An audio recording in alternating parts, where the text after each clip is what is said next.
Some may view my distrust as simply being jaded with age, but I truly believe that humanity is at a tipping point that is cyclical in nature and one over which humanity has tipped several times throughout history.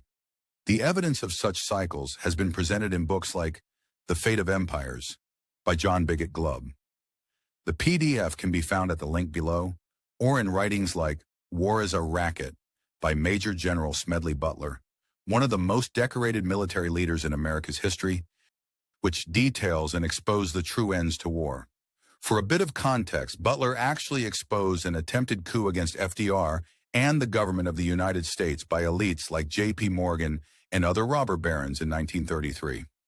A link to this story can also be found below.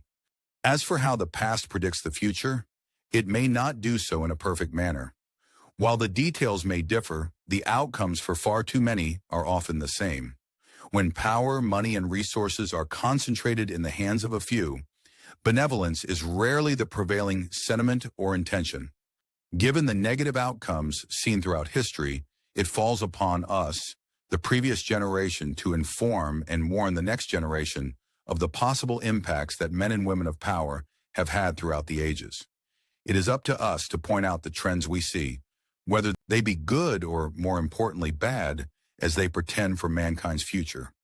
It is up to the older generation to provide hope for the younger generations that might only feel a sense of futility in opposing the few who seek dominion over the many.